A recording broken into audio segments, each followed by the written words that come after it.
Did you know about this game where every character you see is handcrafted using clay and paper? The game is so unique with its gameplay and storytelling that IGN gave it a 9 out of 10. In this episode, I'll be talking to Klaus and Olaf, the co-founder and co-directors of Moonhood Studios, and we will talk in detail how they developed their wonderful game, The Midnight Walk.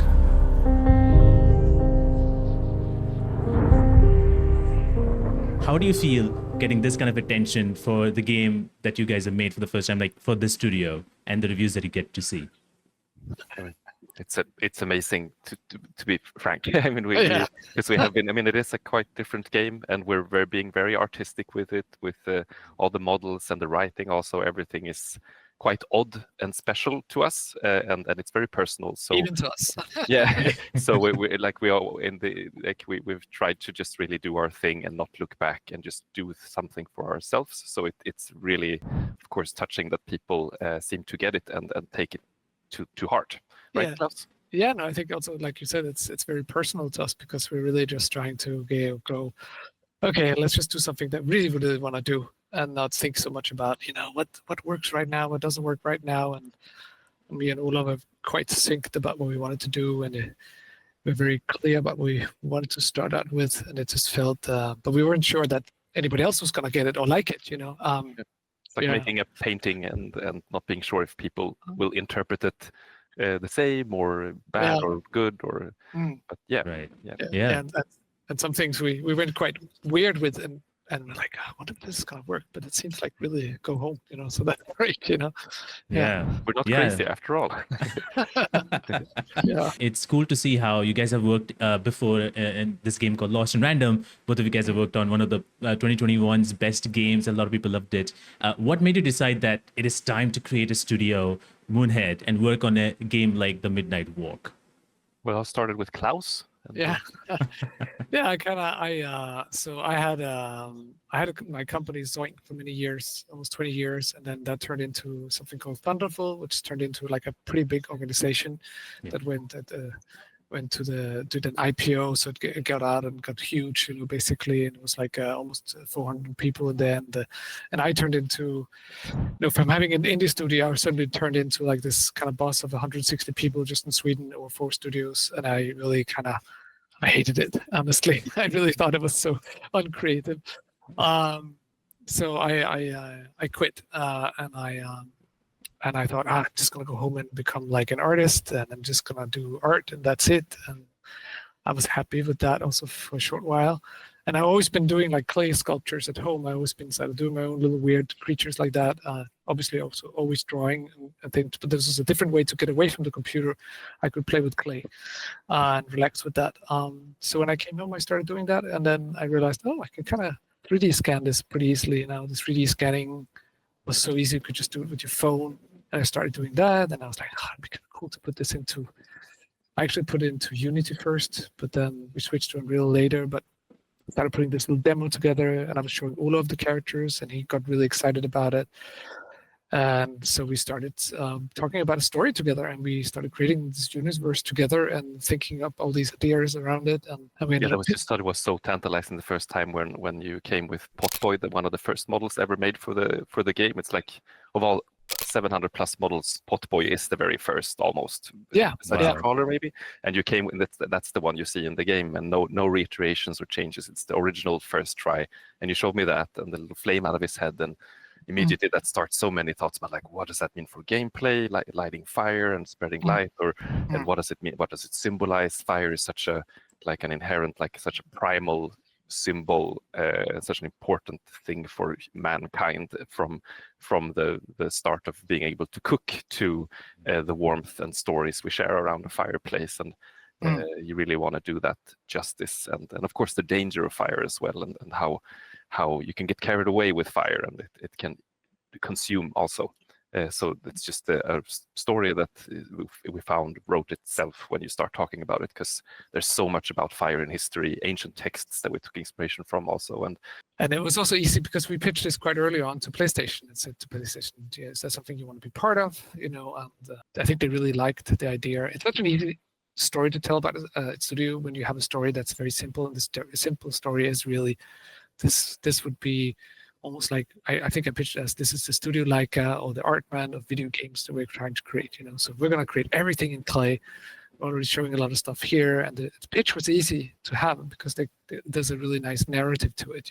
Like everything that you actually see in the game has been built somehow in real, and makes it unique. And makes it uniquely looking. One of the things that really blows my mind is how you guys have over 700 plus sculptures built with clay, some of the designs with paper and everything. So where did you get kind of this inspiration of designing such creatures, such characters, and the world around that the game has? Yeah, it's a good question. I think it's a mix. Some of them are really just something that you start with one character, you start with a thought or something like that, and over time, obviously, I just turned 50, and I've been doing artwork.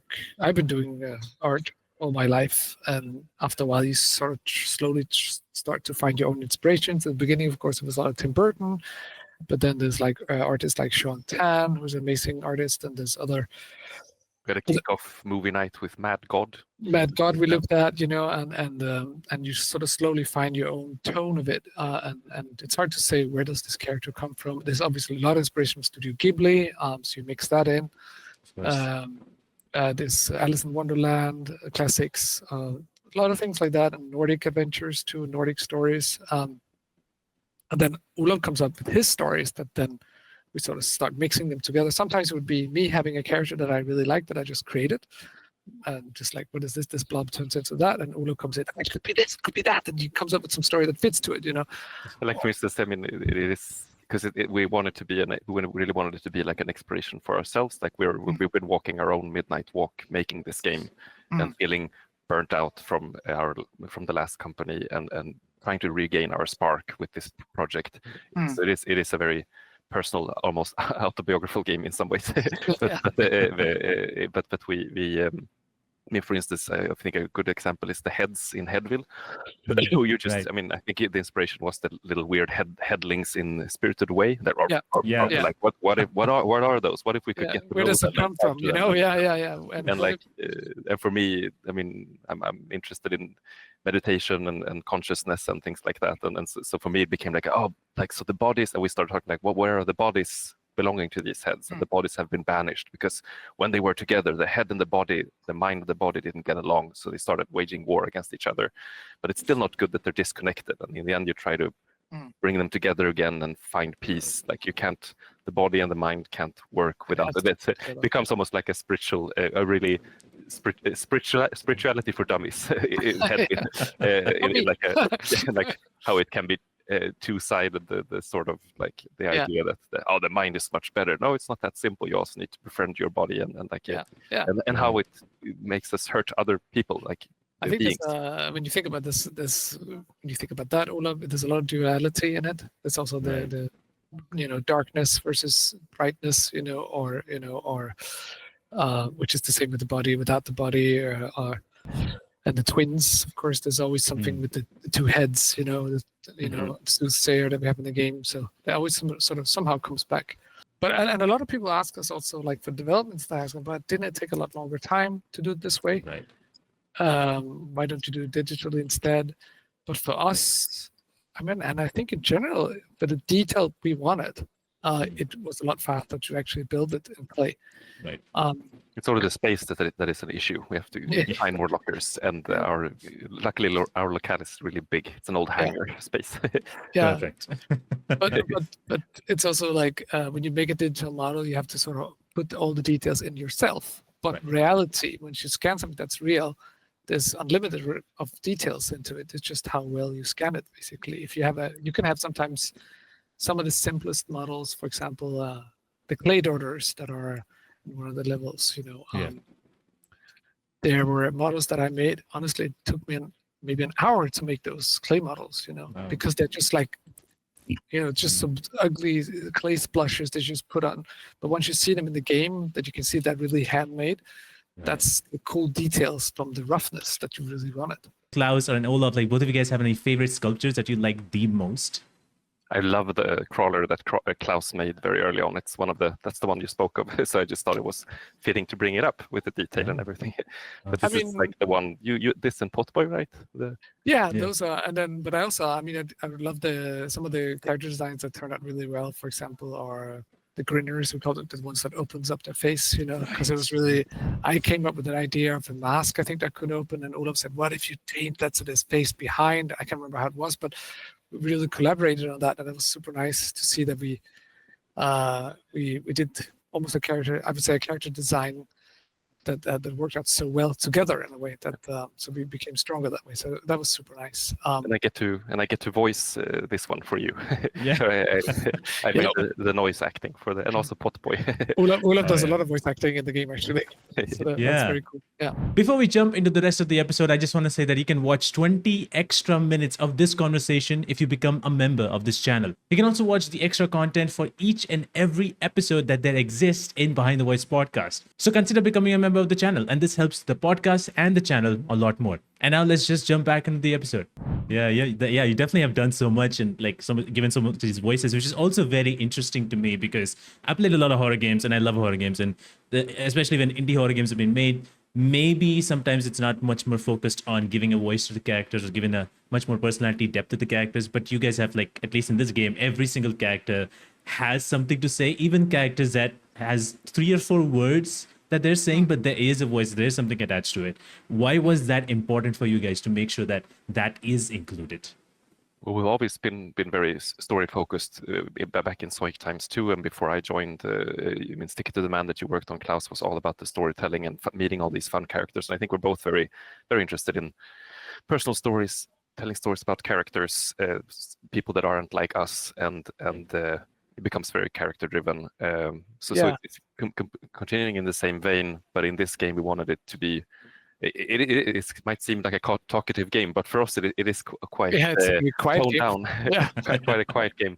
Yeah. But it's just I think it's just one of the best ways to make a character come alive and plant these questions in you, and we wanted to keep out just enough information to keep the mystery up, and we've been very careful placing these different clues, like the shell phones you find with these almost radio theater recordings. Yeah. and if you're so you get to build the story yourself and connect the dots, and I think and we love working with the actors that we're working on. Yeah, and I think it's like we work with some of the actors we have in the game. We worked with since 2012.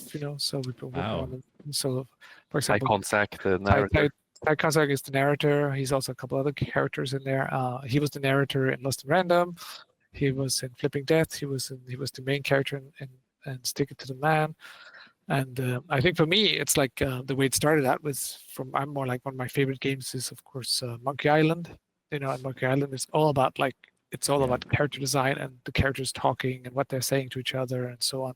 So it just comes, it's naturally from that vein of design, and then once you start we're making a horror game now, let's do that, then you still keep that stuff that you're good at, because both me and Ola have really developed really good skills, I would say, at handling voice acting in general, so we want to continue with that. Keep doing what we're good at, and also it is part of the contrasts in the game that it, as you mentioned, cozy and horror. The coziness and kind of the safety, the calm breaks between the horror is in the characters that you meet, even if they're a bit creepy. It's still like a little break, and you get a little story time before you get into the next danger area. So yeah. And I loved everything. I think I've interacted with all these characters, even though they're saying maybe a few words. I'm like, okay, what does this guy has to say? What that person has to say? And it just fills up the particular environment that I'm in. And I'm much more curious about what's going on, and it's very cool. But I was watching the Dev Diaries and PlayStation's channel that you guys have been talking about, and it was interesting to know that you guys, I think, mentioned that this game was initially for VR, and then kind of turned out to be also for flat screens for both the modes. What made you decide at this point, okay, VR as well as the standard mode, let's work on both of these editions? I think, actually. It went hand in hand. Actually, it was always hand in hand from the beginning. It was always thought of the way we pitched it directly first time for PlayStation was let's do a hybrid, because we obviously knew that to make sure that you get the budget to make the game like this that's big. You need to make sure that you can sell it in different places, and We want to reach out with our stories to as many people as possible. yeah, So if we can, we and I think they were really looking for hybrid. I mean, the cool thing about PS5 and PSVR 2 is that you can make a hybrid, compared to Meta, where you can only play this, so on, so I always thought about that. But I think that what happened there was, one of the things that really definitely happened was that once we start looking at the hardware of the PSVR 2, was the whole like eye blinking thing and the eye tracking thing that was built into it. And it's like, wow, you can really do cool stuff with eye tracking, and nobody else has eye tracking in their headsets. And then, of course, it's like, are we going to put in this kind of like mechanic where you can close your eyes? But what do we do on the flat screen version? What do we do with that one then? And then we're like, well, let's just put it in. Let's just have a button and see how it feels. And I was like, wow, that's pretty cool still. That's actually quite fun, And it ties really well into the narrative of kind of finding calm in the midst of chaos, and like you wish away a danger. And darkness. It turns dark. You have to embrace the darkness, and it's totally dark when you close your eyes. So yeah, I think we're a little bit lucky there, actually. That it fitted so well. How has it been for you to work with PlayStation to bring this game onto PSVR and just like a normal edition as well? I mean, they've been wonderful, like a great book editor, but also not too in your, like they let us really do our thing and really trusted us to do our thing. Yeah. We did work with them also in a similar way on a game called Ghost Giant. So we have a little bit of experience working with them this way.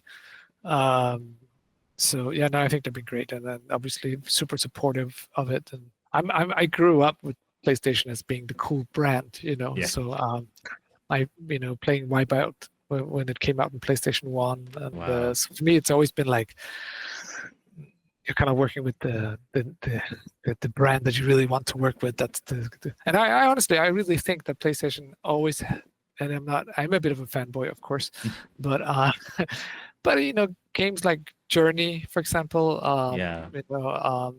there's a lot of really cool games that I look up to that I thought that it really is PlayStation games, Right. And so for me, it was a big. We actually got compared to Journey, and one reviewer, and I was like, yes, I made it. Yeah, I do dual shockers. Yeah. Some of the games have a lot more puzzles, or are a little bit too complicated with puzzles, or sometimes the puzzles are so easy that it feels like, are we even solving something? But in this game, you guys have figured out a way where it is not too complicated, not too much, not too easy. It's like a perfect balance. How did you figure out, like, okay, what the puzzles should be like in a game like this? One approach that I can just start with is that, like, that we always talk about, me and Klaus, is that we wanted moments in the game, and we're always careful to look out for cases where, well, now we're just multiplying the same game mechanic to lengthen the game, or we really wanted every mechanic and every instance to be molded into the story and have a purpose, so it wouldn't be just kind of grinding something. I totally agree. Yeah, sometimes it's typical for a game designer, and we do that too. It's just like you come up with some kind of cool game design, and then you're like, and then you use it again, and after a while it sort of loses its energy, and suddenly it's like, okay, yeah, it's not so fun. Yeah. But if you really get that one moment and savor it and just keep it for that place, then it gets worth more. Even if it's short, because it's very easy to start filling it with the same, But we had many opportunities to kind of lengthen areas. We discussed a bunch about, like, should we cram in another encounter here, but it kind of ruined would disturb the pacing flow of the story. Of it, and in the end, it really was, everything is in service of bringing this story forward. Yeah, that's also why the game obviously is not super long, but I don't want it to be long either. I can be kind of disturbed with people who, like, I can feel like sad when people play our games and they don't play to the end, because it's very, very important for us that they actually finish it, because it's like a movie. If you watch a movie and don't watch the end, it's kind of ruined in a way. And it's understandable that you wouldn't watch a 30-hour movie to the end. So. So definitely. Exactly. So for us, it's like If it's 6 or 7 hours, that's good. That's a good length, I think it is. And the other thing you asked about, like, how do you get it perfect? It's really just testing. You bring in your friends, you bring in family, you bring in anybody, and just look at them play. And you basically just put them in front of the game, and you let them play, and you don't say anything, and just watch their behavior and see what they're doing. And that's unfortunately the only way to do it, because it takes forever, and it's a really nerve-wracking, super hard work, because every time, most of the times, obviously, it's too hard or it's too easy, and you get like feedback about that. But and it's also very hard to know, because it's such a weird setup to bring somebody in to play it that way. So you have to really think about how would they really play this if they actually bought it and sat down by themselves and played it, and really had sort of invested their money into it, instead of bringing somebody into the office or the studio and they play it. So there's a lot of sort of psychology you have to think through and think about. Also to see if they understand the story, which is quite abstract in sometimes, Yes, and it really affected how we added and I maybe moved around some of the pieces in some of the chapters to make it click more, make you feel like you were the one who pieced together what the story was about. Because it's not fun either if you don't get it at all, and you don't have like, if it was just weird for weirdness sake. There's always we always want, even if someone is saying something seemingly random or odd, there's a thought behind, or you want to think about why is this character actually saying this? What are they feeling? Are they crazy? And just have and they might not get it directly in the first test. Maybe they think about it. Maybe they realize, that's pretty cool. Actually, a couple of hours later, Did you know that you can watch me play video games live on Twitch? Well, now you do, because you can check me out on Twitch. That is on twitch.tv/abhijaplays, or you can click the link in the description down below. I stream almost every day and a variety of video games, mostly single player. Currently, I'm playing Collide Obscure Expedition 33 and I'm loving it. I just finished the Midnight Walk as well, live on Twitch, and you can watch me play other new games that's coming up as well. So that is twitch.tv/abhijaplays, and you can follow me to watch all of that. Now let's just jump into the episode. That I actually want to go back to the eye closing mechanic, because I thought that was very cool, and that's a very interesting thing, because initially it was like just to open passageway, but you can also hear sounds to collect items, but you can also probably solve puzzles. Find, like, there's one particular mission where you're trying to find the key that this guy's taking and running away and hiding somewhere, and you're closing your eyes and trying to figure out with sounds, stopping monsters. How did you kind of like come up with that idea that, okay, eye closing mechanic, we're going to use that and we're going to do it this way, we're going to put it here in this way and make it different every time we kind of use it? So it started out actually early on in the pitch. The first pitch we had was like PlayStation came to us and they said, like, can you do something with the eye tracking? And then we thought about it and we came up with the idea of, first of like sort of closing your eyes and just tracking for sounds, because I actually played other games on. I remember I played one on iPhone, an iPhone game where there was no pictures at all. It was just basically sounds. So you had to walk through a world by just listening to sounds. I thought it was so amazing, because it felt like, when you read a book, you see a lot more in your head than actually is on the screen. So I thought, that would be kind of cool to do in a video game in a way. So that's somehow in there. But then, so that was pretty much early on implemented in the game. We're just listening for this little key creature running away with stuff.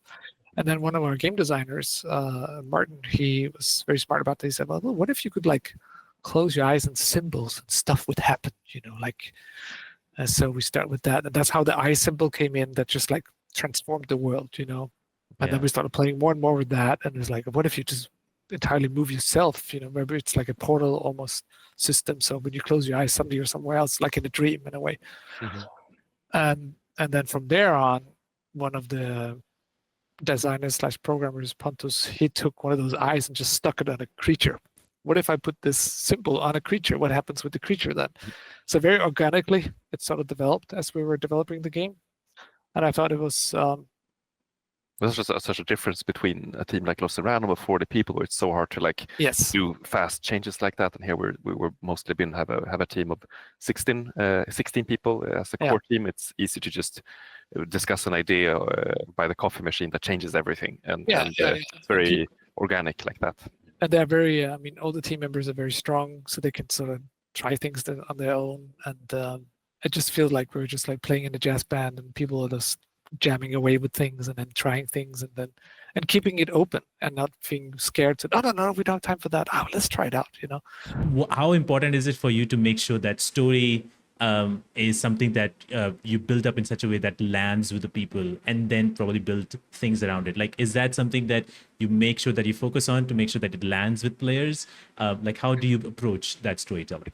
It's how it starts for us, really. I mean, we want to tell a story, and everyone explore something. We want to learn something about ourselves too, and so we often do, to our detriment, sometimes do something completely new because we want to tell something completely new. Yes, yeah. And it's I mean, for me, it's a huge drive when writing. I really want it to be an exploration. I want to have a question. I want to be uncertain about what we're exploring, and maybe find out along the way, and not just.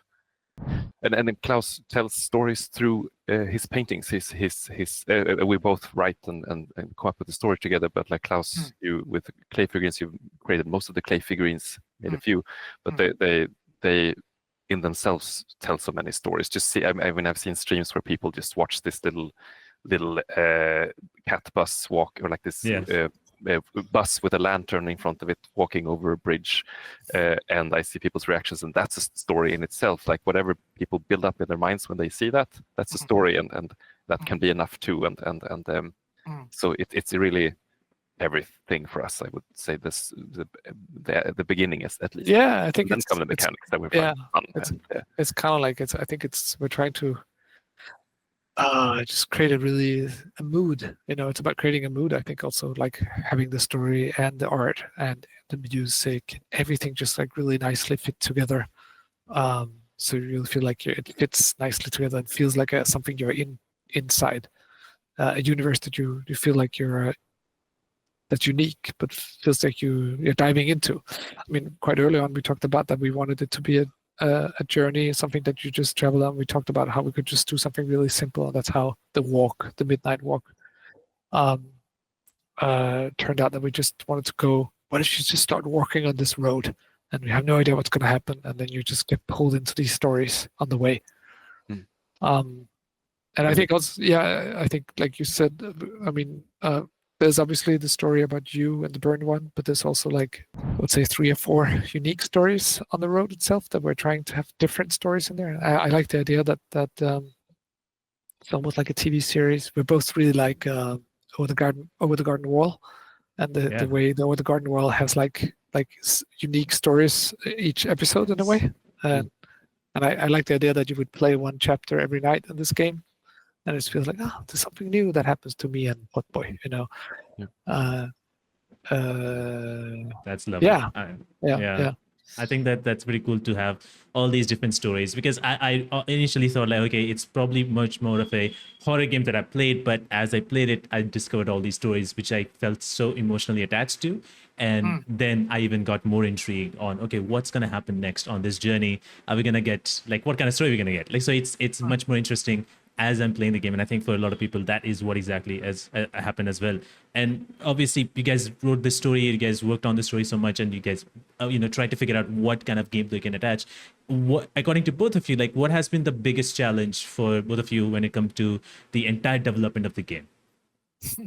I mean, because it is, when we start out, we usually have, because of the story is kind of central always to our games, and the mechanics grow from that. Like with Lost and Random, rolling a die, it opens up. It's at first it's like, wow, what a tantalizing game idea! You have a living die that you roll and things happen in the world, but then it's a whole can of worms, because a rolling die can be anything and can create so much randomness. And same here, it's like you light matches and you have your little companion with you, and there's monsters, and how do they interact with Potboy? Does that become frustrating if he would get killed? Or we had so many discussions about the details there that we don't have it. Sometimes we don't have the completely right reference game. Klaus, you talk a lot about calling the Midnight Walk Resident Evil meets Moomin, which I think is great, but it's still not Resident Evil. It's still not, it doesn't have the guns, and No. there's some stealth mechanics, but then there's so much else that just sprung from, and not to, of course, the blinking mechanic, but also the when all those elements meet, and you're like, how what is too much? What should we cut? And what doesn't work? Or Yeah, I agree. I think the challenge definitely always, because we're so much into story, what happens to the gameplay. We also have to make sure that that's really good, and then at least that's so good so you feel like you want to continue, you know, and have some kind of challenge. And how hard is a challenge? Like you asked before, how do you get it to a good level? You know, that has been one of the challenges that I think is very. Olaf is not really a horror player, for example, so we can make it too scary and we can make it maybe too challenging. While I like I want to get more puzzles in there. Can we just make like tougher puzzles, you know? Yeah. And there's been a lot of challenges between that, balancing that, and finding your genre when you're kind of and making who are our players? No, what does our Yeah. players? Who are the people that who wants to buy this game, basically? I think in the end we landed that our buyers are humans that want Yeah. to experience, want to tap into. Oh, those some, humans! Annoying. want to tap into some deep buried emotions. Yeah, which yeah, we can. I mean, yeah. the horror is great to like shake up emotions, and then you become more susceptible to the warmth and the Right. the love of some of the stories. I think. And those besides concepts that, again. it's always technical. It's always a technical. Games are very technical. You know, it's always a complicated. There's big problems with that. I always love the first year of development, the second year of development, and the last 6. Like, this has been 2.5 years. I would say the first year is like amazing. Second year is getting tougher. The last 6 months is just pretty much horrible, because it's like you're just like bugs, fixing bugs. You know, cleaning things up. You know. But the journey of creating the Midnight Walk and then the story and like everything is so without spoiling. I mean, it feels like the story matches our journey in making this game, and you're getting closer and closer to whatever the end of the Midnight Walk, and is it worth it, and what do you do at the end, and stuff like that. There are questions coming in from Twitter. People have some questions, and I'd love for you guys to answer it. First one from Chaotic Neutral. They have like a kind of like a lengthy thing, and they had an interesting thing to ask. They say like during the gameplay, they felt like there were certain nods to other games or animation. For example, the walking house is similar to Howl's Moving Castle.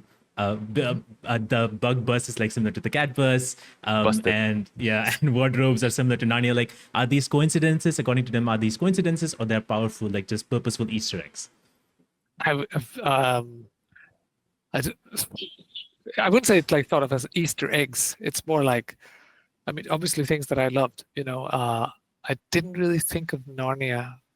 A lot of times sometimes you think of things, and sometimes you just unintentionally think of it, and you just, you know, it's usually horror it, you know. But for sure, like House Moving Castle was very like, it's so. I mean, a lot of things are really. I think it's really fun to take objects and make them alive in a way, you know. Similar with Potboy is actually as a pot who's alive, of course, you know.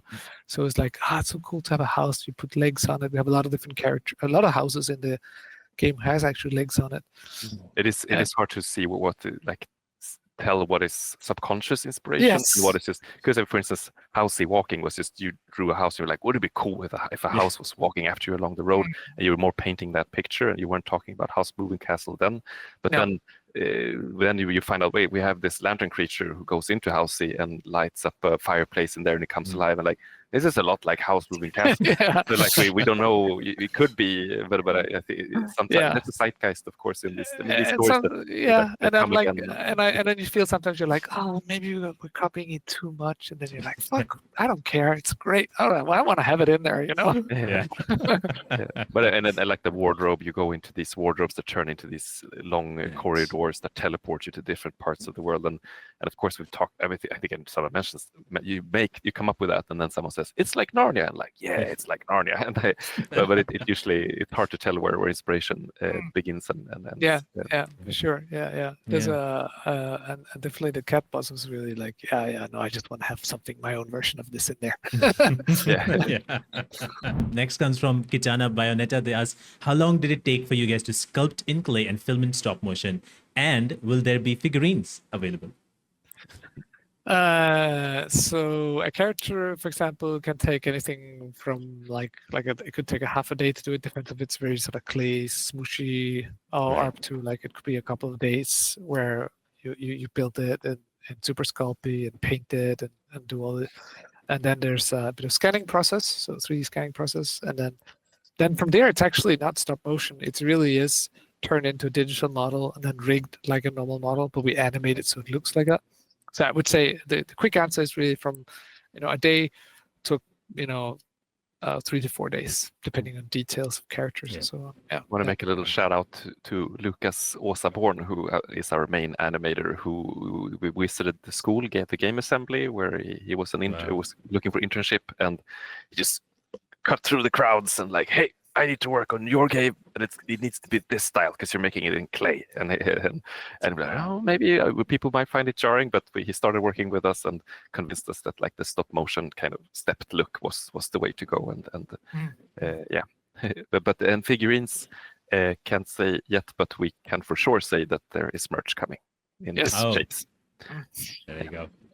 That would be lovely to have. But yeah, it's interesting to see how much obviously time it takes to kind of build all of these things and then bring it to a game. And yeah, it's a lot of work. And I just want to say that you guys have done, everybody, including both of you, have done such an incredible job on making sure that this looks authentic.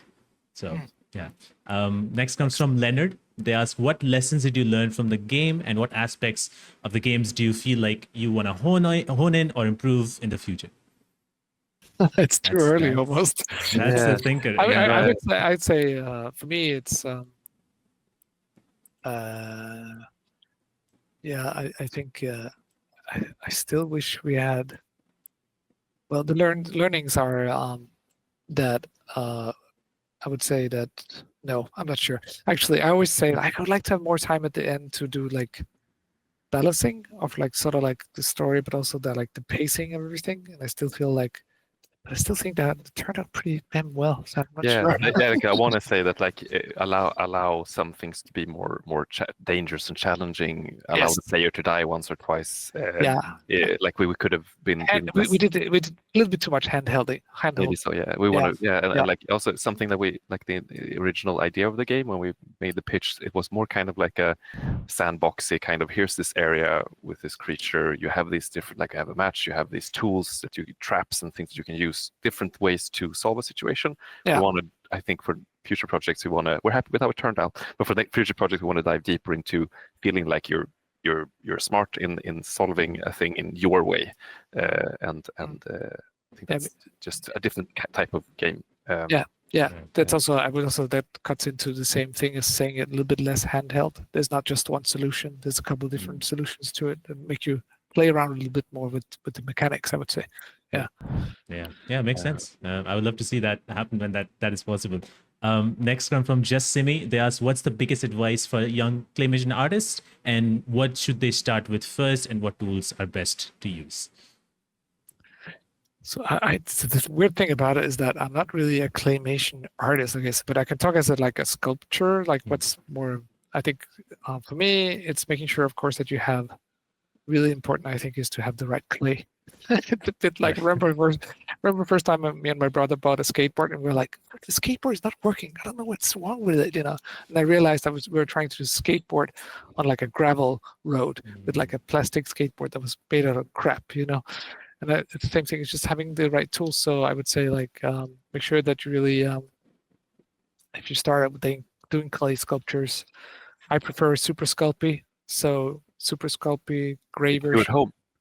Huh? You can do it home. You don't have to have a kiln or a clay studio. Exactly. Chavant clay. Yeah, Chavant clay is really cool too. But both of those clays are something that you do at home. It's very simple. Make sure you have like a really good metal structure inside and just play around with it.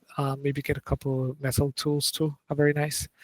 But the metal structure inside, just to that is a kind of, what do you call it? Ståltråd in Swedish. The aluminium wire.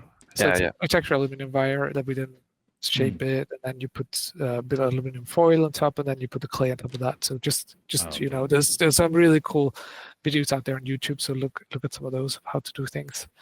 But stop motion, I don't know. We don't really do stop motion, so I don't know about that. That's completely fine. Last question comes from PXG. They ask, are there any current plans to release a standalone art book? We do actually have some plans for that. So more about that later. Okay, that's beautiful. It's gonna take some time though, because a lot of stuff to collect. But hopefully, I can't say when, but there's plans. We want to make an art book before we die, at least. Yes. I would love to see that. Yeah, we'd love to see that. And I just want to say thank you to both of you for taking the time and talk about all of this. This has been wonderful to know so much about the game, and I'm so happy that you guys made this game. It has done so well, and it's like, if people have not played it, it's out on PS5 and PC. You can also play it in VR. Amazing game. Thank you so much, guys, for making that. And I'm excited to see if there is more. You guys mentioned that you guys kind of want to do, maybe there's more story to it. I'd love to see if there's a sequel or something else. It would be interesting. We're already cooking. We're already cooking, yeah. Okay, well, there you go. I would be excited to see. Thank you all so much for the support. Anyone who's watching, who's played the game or is gonna play the game, thank you so much. It gives us so much energy and support to keep doing our thing. Yeah, that's great. Thanks, guys. Thank you for having us. Thank you, everybody, for watching this episode, and I hope you guys enjoyed it. And I just want to say that this episode was made possible by the members of the channel, so I want to shout them out. So thank you, Pistolo, NT Singh, the Pinoy Boy. This is my super awesome username. Jay Martin Seti, The Art of Interactive Storytelling. The Skinneth Guy, Luke Dale Gabricha, Arte Rina Cujo, Santino Turizotto, Commander Squeaks, and Eric Davies. Thank you, all of you, for becoming a member of the channel and supporting this podcast and the channel over the few months. And thank you so much for doing that. And if you haven't already, become a member and you can watch extra content and early episode releases, just like all these guys get to do that. So thank you so much for all the support, and I'll see you guys in the next episode.